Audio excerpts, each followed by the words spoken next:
अभी प्रोनाउन देख रहे हैं। मेरा ये 3 वीडियो डला चुका है प्रोनाउन से रिलेटेड, ये चौथा चलेगा। तो इसमें हमने पूरा थ्योरी पढ़ रहे हैं। तो पिछले क्लास में हमने हुस तक पढ़ चुके थे, रूल नंबर 4 हुस का देख रहे थे। हुस में हम भी ये पूरा देख चुके थे। और अगला जो टॉपिक जो हम स्टार्ट कर रहे थे वो था pronoun in relation to subject verb agreement. क्या है? तो pronoun in relation to subject verb agreement देखेंगे। तो यह जो बुक है प्लिंथ पैरामाउंट बुक का है। तो पहला है कि प्रोनाउन के संबंधित सब्जेक्ट वर्ब एग्रीमेंट अध्याय से ही पूछे जाती हैं, बहुत ध्यान रखिएगा। अगला पोसेसिव प्रोनाउन रूल 1 है, जब दो सब्जेक्ट को क्या किससे जुड़ा हो, एज वेल एज विथ हुआ, अलॉन्ग विथ हुआ, टुगेदर विथ हुआ, and not, in addition to, but हुआ, बिसाइड्स हुआ, एक्सेप्ट हुआ, रेदर देन हुआ, अकम्पनाइड बाय हुआ, लाइक हुआ, अनलाइक हुआ, नो लेस देन हुआ, नथिंग बट से जुड़ा हुआ। तो पोसेसिव प्रोनाउन फर्स्ट सब्जेक्ट के अनुसार होगा। ये बात ध्यान रखिएगा कि कौन कौन सा वर्ड हो, एज वेल एज हो, विथ हो, अलॉन्ग विथ हो, टुगेदर विथ हो, एंड नॉट हो, इन एडिशन टू हो, बट हो, बिसाइड्स है, एक्सेप्ट है, रेदर देन है, accompanied by, like, unlike, no less than, nothing but, it's nothing but से जुड़ा हो। तो पोसेसिव प्रोनाउन फर्स्ट सब्जेक्ट का आंसर होगा। किसका आंसर होगा? फर्स्ट सब्जेक्ट का आंसर होगा। जैसे Rita as well as her friend has done her work. तो एज वेल एज के पहले जो रीता है उसके अनुसार क्या हुआ? पोसेसिव प्रोनाउन है। तो रीता क्या हुआ? सिंगुलर, ये हुआ फेमिनिन जेंडर, मतलब फीमेल हुआ, तो इसके लिए हर आएगा। तो Rita as well as friend has done her homework हो जाएगा। अगला my friend Reena along with her sister is doing. तो माई फ्रेंड रीना, तो रीना के लिए ईस आया और रीता के लिए हैस आया। तो क्या हुआ? Nothing but. ये सारे जो वर्ड से जुड़ा जाए तो पोसेसिव प्रोनाउन फर्स्ट सब्जेक्ट का आंसर होगा। ये फर्स्ट सब्जेक्ट का आंसर होगा पोसेसिव प्रोनाउन। रीना के लिए हर आया यहाँ पर, यही रूल है कि ये सारे वर्ड से यदि जुड़ा रहे तो पोसेसिव प्रोनाउन आएगा जो फर्स्ट सब्जेक्ट का आंसर होगा। जैसे यहाँ पर जो दिया 2 उदाहरण में आपको बताएं। आगे देखते हैं, जब दो सब्जेक्ट को आइदर या और या neither nor, not only but also, none या बट से जोड़ा जाए तो पोसेसिव प्रोनाउन नियरेस्ट सब्जेक्ट का आंसर होगा। कहने का सेंस है कि जब आइदर और neither nor, not only but also, none और बट से जोड़ा जाए तो पोसेसिव प्रोनाउन नियरेस्ट सब्जेक्ट का आंसर होगा। जो नियरेस्ट सब्जेक्ट इसके आंसर होगा उसके आंसर, जैसे either the staff member nor the manager. तो nor the manager possessive pronoun nearest subject का आंसर होगा। पोसेसिव प्रोनाउन किसका आंसर होगा? नियरेस्ट सब्जेक्ट का आंसर होगा। तो नियरेस्ट सब्जेक्ट यहाँ पर क्या है? The manager. द मैनेजर का आंसर होगा। तो मैनेजर इसका nearest subject, possessive pronoun nearest subject का आंसर होगा। तो यहाँ पर देखिए द स्टाफ तो बाद में हुआ, नियरेस्ट इसका किसका है? तो मैनेजर है, तो इसके आंसर होगा पोसेसिव प्रोनाउन। मैनेजर क्या होता है? तो प्लूरल होता है, मैस्कुलिन, सॉरी मैं प्लूरल नहीं, सॉरी मैस्कुलिन होता है तो हिस लगेगा, मेल होता है डोमिनेंट में, डोमिनेंट होता है मैनेजर में ही सी जाएगा। ये रूल नंबर 2 था। अब रूल नंबर 3 देखते हैं कि जब each, every, neither, either, any one का प्रयोग सब्जेक्ट के रूप में हो तो possessive case third person singular के आंसर होना चाहिए। क्या हुआ? जब each, every, neither, either, any one का प्रयोग सब्जेक्ट के रूप में हो, किसमें? तो सब्जेक्ट के रूप में हो तो possessive case third person singular के आंसर होगा। Possessive case third person singular का आंसर होगा पोसेसिव केस। जैसे neither of the 2 brothers has bought their luggage. तो यहाँ पर neither of the 2 brother has bought their luggage, neither of the 2 brother has bought their luggage. तो यहाँ there के स्थान पर हिज लगेज हो जाएगा। क्या होगा? हिज लग का प्रयोग करेंगे।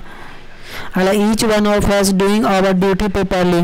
तो ईच ऑफ वन आवर के लिए यहाँ पर हिज का प्रयोग करेंगे, क्योंकि यहाँ पर ऊपर देख लिए each, every, either, any one का प्रयोग सब्जेक्ट के रूप में हो तो possessive pronoun third person singular में होगा।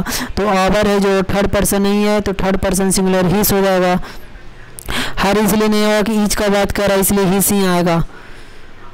यहाँ मैस्कुलिन का डोमिनेंट में फैक्टरमेंट देखें इसलिए हिज आएगा, हिज को इन दीजिएगा। आगे है रूल नंबर 4 में, यदि कलेक्टिव नाउन में जैसे जूरी, आर्मी, फ्लीट, क्रू का प्रयोग सेंटेंस के सब्जेक्ट के रूप में हो, कौन कौन, तो ज्यूरी, आर्मी, फ्लीट, क्रू का प्रयोग कैसे हो, तो सेंटेंस के सब्जेक्ट के रूप में हो तथा इसका समूह का बोध है। ये क्या बताता है, समूह का बोध बताता हो। तो सिंगुलर प्रोनाउन तथा एडजेक्टिव, इसके लिए सिंगुलर प्रोनाउन तथा एडजेक्टिव जैसे ईट, इट्स, इटसेल्फ का प्रयोग जरूरत के अनुसार होगा। यानी the jury has given their verdict, तो jury has given its verdict होगा, देयर नहीं होगा, इट्स होगा, क्योंकि इसके लिए ईट या इट्स या इटसेल्फ का प्रयोग जरूरत के अनुसार होगा। यह बात ध्यान रखिएगा कि जब collective noun jury, army, fleet और क्रू ये सारे का प्रयोग सेंटेंस के सब्जेक्ट के रूप में हो, कैसा हो, तो सेंटेंस के सब्जेक्ट के रूप में हो, तो इस और तथा इसमें समूह का बोध हो, या जो दिखा रहा होगा समूह का बोध करा रहा हो, तो इसके लिए सिंगुलर प्रोनाउन, इसके लिए क्या करेंगे, सिंगुलर प्रोनाउन का प्रयोग करेंगे। तथा एडजेक्टिव जैसे ईट, इट्स, ईट होगा, इट्स होगा, इटसेल्फ का प्रयोग जरूरत के अनुसार होगा। जैसे यहाँ पर जो उदाहरण देखें, तो jury has given their verdict, तो जूरी हैज़ हुआ, गिवन, देयर नहीं होकर इट्स आएगा, क्योंकि जूरी के लिए आया तो इट्स हो जाएगा। अब रूल 5 है, यदि कलेक्टिव नाउन का प्रयोग सेंटेंस के सब्जेक्ट के रूप में हो, कलेक्टिव नाउन का प्रयोग कैसे हो, सेंटेंस के सब्जेक्ट के रूप में हो तथा इससे सेपरेट इंडिविजुअल अलग अलग व्यक्तियों या सदस्यों का बोध हो, अलग अलग व्यक्तियों या सदस्यों का बोध हो, तो इसे प्लूरल माना जाता है। तथा इसके लिए प्लूरल प्रोनाउन तथा प्लूरल एडजेक्टिव जैसे दे, देम, देयर, देयर्स, देमसेल्फ का प्रयोग होगा। कहने का यदि कलेक्टिव नाउन का प्रयोग कैसे करते हैं, सेंटेंस के सब्जेक्ट के रूप में हो, कलेक्टिव नाउन का प्रयोग सेंटेंस के सब्जेक्ट के रूप में हो, तो तथा इसके सेपरेट इंडिविजुअल अलग अलग व्यक्तियों या सदस्यों का बोध हो। ठीक है साथियों, समझ रहे हैं। जैसे तुम देखो जी, the team are divided in its opinion, तो team are divided in its नहीं, देयर ओपिनियन होगा, क्योंकि डिवाइडेड मतलब कि टीम है, एक संगठन है, कलेक्टिव नाउन है, लेकिन इसको अलग अलग इंडिविजुअली सदस्यों का बोध हो रहा। तो यहाँ पर क्या होगा, इसके लिए प्लूरल प्रोनाउन तथा प्लूरल एडजेक्टिव का प्रयोग करते हैं, जैसे दे, देयर, देयर्स, देमसेल्फ होगा। ठीक है, समझ गया। ठीक है, आगे बढ़ते हैं। रूल 6 में है, यदि दो या दो से अधिक सिंगुलर नाउन एंड से जुड़कर प्रयुक्त हो, तो इसके लिए प्लूरल प्रोनाउन तथा प्लूरल एडजेक्टिव का प्रयोग करते हैं। क्या होता है, जब दो या दो से अधिक सिंगुलर नाउन का बात बोल रहे हैं, ठीक ना, सिंगुलर नाउन एंड से जुड़कर प्रयुक्त हो, तो इसके लिए क्या होगा, प्लूरल प्रोनाउन तथा एडजेक्टिव प्लूरल होगा प्रयोग। इसके लिए दे आएगा, ठीक है, याद रखना, दे, देम, देयर, देयर्स होगा, देमसेल्फ होगा का प्रयोग होगा। जैसे राम एंड श्याम, राम सिंगुलर है और श्याम भी सिंगुलर, दोनों को एंड से प्रयोग कर लें तो डू देयर वर्क होगा, देयर होगा यहाँ पर। ठीक है, आगे देखते हैं। यदि रूल 7 में मेरा चल गया, अब यदि दो सिंगुलर नाउन एंड से जुड़े हो तथा सिर्फ पहले सिंगुलर नाउन के पहले दो सिंगुलर नाउन के बाद बताया गया कि किससे जुड़ा हो, एंड से जुड़ा हो। आप ध्यान रखिएगा, आप पहले सिंगुलर नाउन के पहले आर्टिकल या पोसेसिव एडजेक्टिव का प्रयोग हुआ हो, तो इसके एक ही व्यक्ति या वस्तु का बोध होता है। इससे क्या होता है, एक व्यक्ति या वस्तु का बोध होता है, ये बात रखिएगा याद।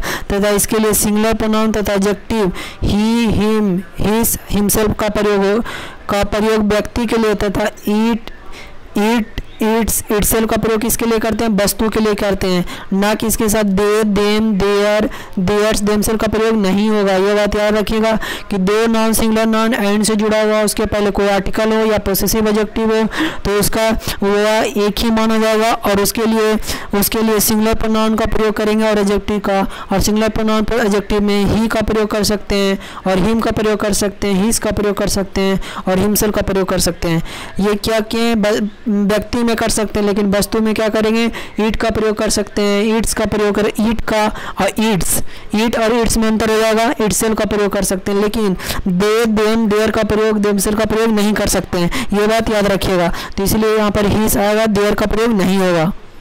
आगे देखते हैं रूल 8 में, यदि दो सिंगुलर नाउन एंड से जुड़ा हो, दो सिंगुलर नाउन किससे जुड़ा हो साथियों, एंड से जुड़ा हुआ हो, और प्रत्येक सिंगुलर नाउन के पहले आर्टिकल या पोसेसिव एडजेक्टिव का प्रयोग हो, प्रत्येक सिंगुलर नाउन के पहले क्या हो, आर्टिकल या पोसेसिव एडजेक्टिव का प्रयोग हो, तो इससे दो विभिन्न व्यक्ति या वस्तुओं का बोध होता है। इससे क्या होता है, दो विभिन्न व्यक्ति, मतलब यहाँ पर दो व्यक्तियों को इंगित कर रहा है या दो वस्तुओं को इंगित कर रहा है, तो इसके लिए प्लूरल प्रोनाउन और प्लूरल एडजेक्टिव का प्रयोग करते हैं। तो प्लूरल प्रोनाउन एडजेक्टिव में क्या कर सकते हैं प्रयोग, तो कर सकते हैं दे का प्रयोग कर सकते हैं, देम का प्रयोग कर सकते हैं, देयर का प्रयोग कर सकते हैं, देयर्स का प्रयोग कर सकते हैं, देमसेल्फ का प्रयोग करते हैं। ये सारे ज़रूरत के अनुसार अपने मुताबिक करेंगे। जैसे देखते हैं, the secretary and the treasures did not do their his work नहीं होगा।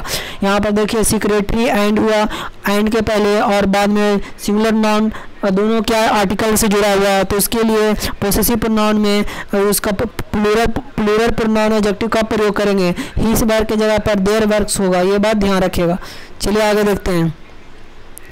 रूल 9 बोलता है दो या दो से अधिक सिंगुलर नाउन। कैसा है, तो दो या दो से अधिक सिंगुलर नाउन का बात सभी जगह हो रहा है, यह बात यार, प्लूरल नाउन कभी भी नहीं, सिंगुलर नाउन एंड से जुड़ा है। प्रत्येक सिंगुलर नाउन के पहले ईच या एवरी का प्रयोग हो। पहले वाला में क्या था कि दो सिंगुलर नाउन एंड के साथ जुड़ा हुआ, तो उसके लिए, और दूसरा में क्या था दो सिंगुलर नाउन, और दोनों, पहला में क्या था कि यदि दो सिंगुलर नाउन एंड से जुड़ा हुआ है तो उसके लिए क्या होगा, उसके लिए प्लूरल प्रोनाउन तथा जब प्लूरल एडजेक्टिव का प्रयोग करेंगे। और जब दो सिंगुलर नाउन एंड से जुड़ा हुआ हो और पहले के और पहला जो नाउन है उसके पहले क्या हो, आर्टिकल हो, तो उसको हम सिंगुलर मानते थे। और जब दो सिंगुलर नाउन एंड से जुड़ा हुआ और दोनों के पहले आर्टिकल हो तो उसको हम क्या मानते थे, प्लूरल मानते थे। लेकिन यहाँ का केस अलग है। यहाँ कह रहा है जब दो सिंगुलर नाउन एंड से जुड़ा हुआ और प्रत्येक सिंगुलर नाउन के पहले ईच या एवरी का प्रयोग हुआ, तो ईच या एवरी का प्रयोग हुआ तो बाक में सिंगुलर प्रोनाउन और सिंगुलर एडजेक्टिव एवं सिंगुलर वर्ब का प्रयोग होगा। तो इसके लिए बाक में क्या करेंगे, सिंगुलर प्रोनाउन, सिंगुलर एडजेक्टिव और सिंगुलर वर्ब का प्रयोग करेंगे, प्लूरल प्रोनाउन और प्लूरल एडजेक्टिव का प्रयोग नहीं करेंगे, यह बात ध्यान रखिएगा।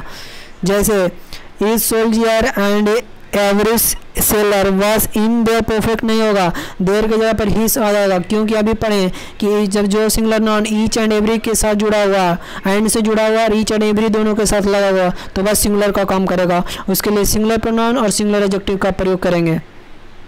आगे रूल नंबर 10 है, मेनी के बाद ए या एन आर्टिकल रहे, उसके बाद सिंगुलर नाउन का प्रयोग सेंटेंस के सब्जेक्ट के रूप में हो, तो इसके लिए सिंगुलर प्रोनाउन एवं एडजेक्टिव का प्रयोग करते हैं। यानी मेनी ए सोल्जियर, सोल्जियर क्या है, सिंगुलर नाउन है, तो इसके लिए सिंगुलर तो प्रयोग, तो सेंटेंस में सब्जेक्ट के रूप में इसके लिए सिंगुलर प्रोनाउन एडजेक्टिव का प्रयोग करेंगे, तो इसके लिए हैज आएगा, meet his death in the battlefield, तो सिंगुलर प्रोनाउन और सिंगुलर एडजेक्टिव का प्रयोग करेंगे। यानी मेनी के बाद ए या एन आर्टिकल आया, उसके बाद सिंगुलर नाउन आया, तो बाद का प्रयोग सेंटेंस के सब्जेक्ट के रूप में हो, तो इसके लिए क्या करेंगे, सिंगुलर प्रोनाउन और एडजेक्टिव का सिंगुलर प्रयोग करेंगे। आगे देखते हैं डिस्ट्रीब्यूटिव प्रोनाउन,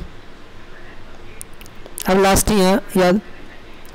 देखिए डिस्ट्रीब्यूटिव प्रोनाउन रूल 1 बताता है, distributive pronoun each of, either of, neither of के बाद प्लूरल नाउन या प्लूरल प्रोनाउन का प्रयोग करते हैं। किसके बाद, तो ईच ऑफ, आइदर ऑफ और नाइदर ऑफ। पीछे क्या देखे थे कि जब एंड से दो जुड़ा हुआ है सिंगुलर नाउन और दोनों के बीच ईच या एवरी का प्रयोग हुआ तब हम सिंगुलर लगाते थे, लेकिन यहाँ पर each of, either of, neither of के बाद यदि प्लूरल नाउन या प्लूरल प्रोनाउन का प्रयोग करते हैं, यानी each of the boy has से नोटबुक नहीं होगा, ईच ऑफ द बॉयज होगा, यहाँ कि नॉन को प्लूरल रखते हैं प्रोनाउन को, तो यहाँ ईच ऑफ, आइदर ऑफ के बाद प्लूरल नाउन या प्लूरल प्रोनाउन का प्रयोग करते हैं, प्लूरल नाउन या प्लूरल प्रोनाउन का प्रयोग करते हैं। तो each of the boys has a notebook, each of the boys, तो यहाँ बॉयज यानी ईच ऑफ और आइदर ऑफ और नाइदर ऑफ के बाद प्लूरल नाउन किसका यूज़ करते हैं, तो प्लूरल नाउन या प्लूरल प्रोनाउन का यूज़ करते हैं। आगे है अगला रूल नंबर 2 में each of, either of, neither of के बाद प्रयुक्त प्लूरल नाउन के पहले द का प्रयोग होता है। जैसे ईच, आइदर, नाइदर, एनी के लिए सिंगुलर प्रोनाउन एवं सिंगुलर वर्ब का प्रयोग करते थे, उसी तरह each of, either of, neither of के बाद प्रयुक्त प्लूरल नाउन के पहले द का प्रयोग करते हैं। जैसे each of the boys, plural noun हुआ, सब्जेक्ट हुआ सिंगुलर, हैज हुआ हिज ऑन बुक। तो यहाँ पर यही कहने का सेंस था कि each of, neither of, either of के बाद प्रयुक्त प्लूरल नाउन, उसके बाद यदि प्रयुक्त प्लूरल नाउन उसके पहले हम द का भी प्रयोग कर सकते हैं। आगे देखते हैं रूल नंबर 3 में यदि ईच का प्रयोग सब्जेक्ट के लिए हो तो ईच का प्रयोग सब्जेक्ट के बाद अर्थात ऑक्सिलरी वर्ब के पहले होता है। ईच का प्रयोग सब्जेक्ट के लिए हो, यदि ईच का प्रयोग कैसे कर रहे हैं तो सब्जेक्ट के लिए कर रहे हैं, तो ईच का प्रयोग सब्जेक्ट के बाद अर्थात ऑक्सिलरी वर्ब के पहले होता है। जैसे we have each advise him to give up smoking, तो बी ईच का प्रयोग सब्जेक्ट के लिए होता है, तो ईच का प्रयोग सब्जेक्ट के बाद अर्थात ऑक्सिलरी वर्ब के पहले होता है, तो ऑक्सिलरी वर्ब हैव के पहले हो गया, इसलिए we each have advise him to give up smoking. ऐसे वाक्य में वर्ब सब्जेक्ट का आंसर होता है। आगे रूल नंबर 4 है, बोथ का प्रयोग दो व्यक्ति या वस्तुओं के लिए होता है। याद रखिए बोथ का प्रयोग कितने के लिए करते हैं, दो के लिए करते हैं। जैसे all of the two students are guilty, तो both of the two students are guilty होगा। बोथ का अगला देखिए, बोथ का प्रयोग कहाँ करते हैं, पहला तो किस बताएं कब, कि जब दो व्यक्ति हो तो बोथ या वस्तुओं हो तो बोथ का प्रयोग करते हैं। अब बोथ का प्रयोग कहाँ करते हैं, नकारात्मक वाक्य में नहीं होता है, ये बात याद रखिएगा। Both of them are not going, तो neither of them is going, neither of them is going हो जाएगा, बोथ नहीं होगा। आगे देखते हैं use of indefinite pronoun. Rule 1 है, यदि वन का प्रयोग सेंटेंस के सब्जेक्ट के रूप में हो तो इसके लिए नॉमिनेटिव केस वन तथा ऑब्जेक्टिव प्रोनाउन वन सेल्फ होगा। प्रोनाउन वन सेल्फ होगा, ऑब्जेक्टिव प्रोनाउन, और नॉमिनेटिव केस वन होगा, याद रखिएगा। जैसे one should do one's duty oneself, और one should keep one's promise, one's का प्रयोग हुआ। और नोट में देखिए प्रोनाउन से संबंधित सारे सवाल क्वेश्चन टैग अभी आगे देखेंगे, इसका अभ्यास बोल रहा है क्वेश्चन टैग में देखेंगे। तो अगला दिन से हम स्पोर्टिंग एरर देखेंगे। तो ये था हमारा प्रोनाउन का जितना सारा टॉपिक थ्योरी था हमने पढ़ा दिया आपको। 4 कंटेंट में गया, इसका 4 टोटल वीडियो बना। तो वीडियो को आप सब्सक्राइब करें, चैनल को सब्सक्राइब करें, शेयर करें वीडियो को।